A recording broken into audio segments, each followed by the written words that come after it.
Apple unveiled some of the details about their most anticipated product of the year, the Apple Watch, which CEO Tim Cook is promoting as not just a smartwatch, but a medical diagnostic device. Through the Research Kit app, will feed your personal private medical information, with your permission, supposedly, of course, to a variety of medical research studies.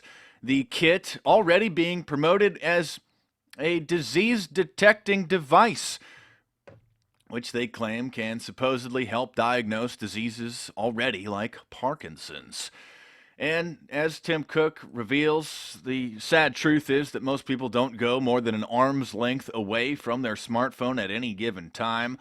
And so he now wants people to wrap it around your wrist, leading many people to suspect that the future versions of this device will be an iPhone brain implant or a neural interface. And while many people may laugh at such claims, the sad, scary Orwellian truth is that major companies like Intel and Google are already devising such plans and envision a future where the smartphone, the internet, is wired directly into your brain as part of the transhumanist revolution, as human beings supposedly advance to the final phase of their evolution to gods. Actually, this document, published in 1996 by the Department of Defense through the Air Force, envisioned future technology in the year 2025 and said that soldiers and ordinary civilians would be implanted with a neural interface, not only for security reasons, but for their own entertainment.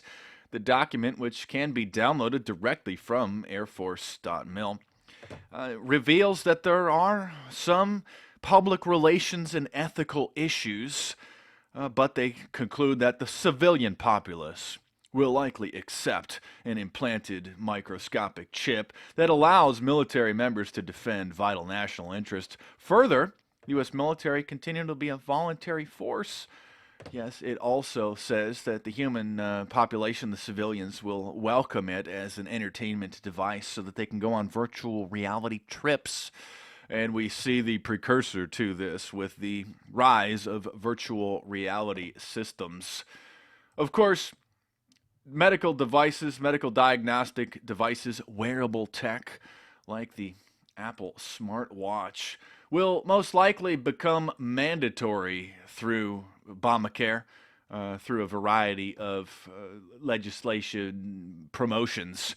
And we have biostamps, biobandage, precursors, beta tests for the mark of the beast already being built and promoted. In fact, Motorola has developed what they're calling a digital tattoo, and this is actually a scene from a promotional video for that very device. Of course, medical devices are very vulnerable to hackers. In fact, a hacker demonstrated how he could steal your fingerprints from a digital photo from your Facebook page and then open your iPhone with the fingerprint security device being bypassed. In fact, Dick Cheney, remember Darth Cheney, former vice president under the Bush criminal regime, he had his security consultants fix a security flaw in his pacemaker because he actually feared assassination through medical device hacking, as this ABC News article reveals, something that the dumbed down general public thinks that is just some sci-fi fantasy because it was depicted in shows like Homeland or CBS's Person of Interest. Somebody was assassinated through medical device hacking, causing the insulin to be injected at such a high level that it caused somebody to go into an insulin shock coma and die. But this just the beginning of the dangers of Apple's new medical diagnostic devices. Of course, will be forced onto the general population. Oh, you don't want to wear your medical diagnostic device?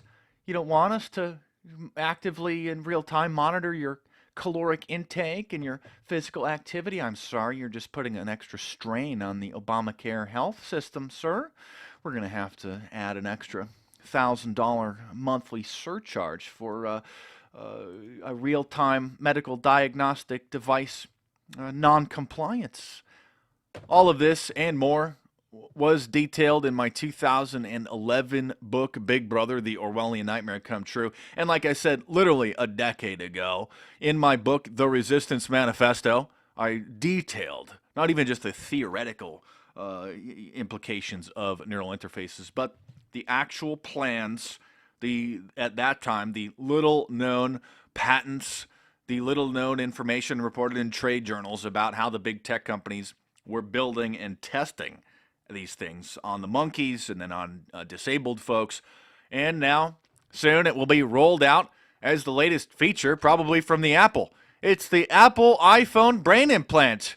Hey, it's so convenient, folks. Just come on down to your Google Apple Hospital, get it wired into your brain, and you can just live forever. You don't even need to get up from the couch anymore. We'll just put a feeding tube into you as well, and we'll just pump in a virtual reality world into you.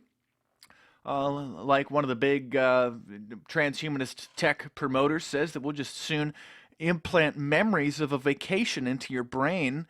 I can't pronounce the guy's name. He's the gray-haired Japanese guy who is, all the science channels talking about, theoretical physics, et cetera, et cetera. So he is promoting that in the future, you won't even have to get up off your couch.